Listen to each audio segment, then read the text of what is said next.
Hello guys, welcome to Low-Code FX. In this video, we are going to discuss about types of keys in data model. So let's go one by one. While designing the data model, we use combination of these keys. It's very important to understand meaning of the each key. First one is primary key. So primary key is a unique for each row and it cannot be null. This employee table, employee ID is the primary key of this table. Value of this employee ID is unique throughout the table and it cannot be null. Next is foreign key. Foreign key is nothing but column referring another table's primary key creates a relationship. So if you see here, we have two tables. This is the employee table and this is the department table. So in department table, department ID is a primary key. When we include this primary key inside the employee table, it becomes a foreign key. So foreign key is nothing but the primary key of another table. Next is candidate key.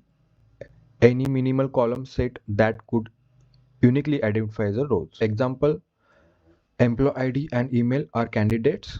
Employee ID is chosen as primary key. In the employee table, we have two candidate keys. One is employee ID and email ID, and any one of these two can chosen as a primary key.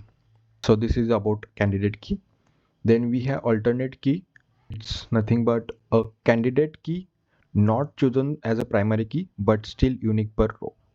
Both are candidate key, email, employee ID and email. One of them we have chosen as a primary key and ultimately another will be called as alternate key. In short, candidate key is a combination of primary key and alternate key. Next is important one, composite key or compound key. Composite key is a combination of two or more columns which uniquely identify a row. Sometimes we need to create a composite key in order to make a row unique, right? So if you see here, this is the enrollment table, student ID, course ID and grade. So in the student ID you can see a duplicate values, and even in the course ID you can see the duplicate values. If we combine these two columns, then it will become a unique one for each row, and hence we call it as a composite key. Next one is super key. Any column combination that uniquely identifies a row, even with extras. Super key is nothing but a combination of multiple columns. It includes unnecessary columns as well.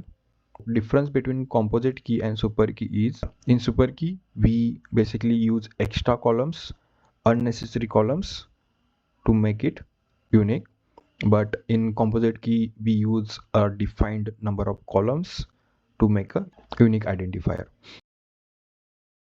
And then we have a unique key, ensures all values in the column are distinct.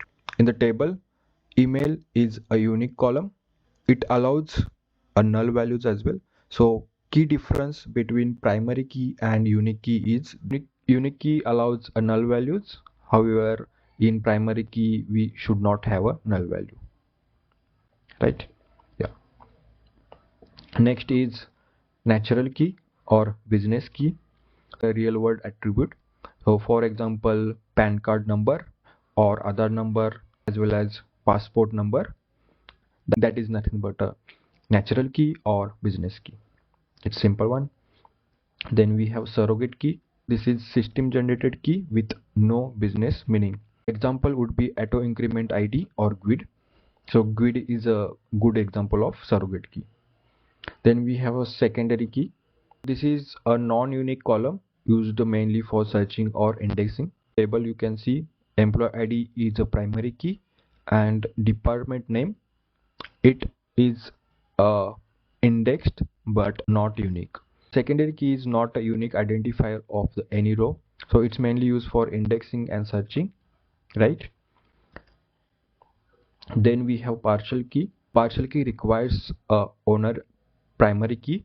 With the help of primary key we can only identify the row. Here you can see this is the employee dependent table where employee ID is non-unique here, right? You can say foreign key, and the dependent name we have here, and relation is daughter and son. So when we look at the partial key, we cannot identify a row, but if we combine with employee ID, then it defines a particular row. Yeah, this is about partial key.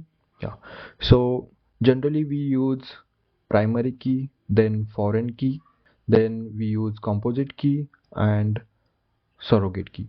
So this is what I mostly use in the data model. Do let me know in the comment box if I missed any key over here, and if you are using any other keys in your data models. Hope this helps you a lot. Thanks for watching. Subscribe for more videos.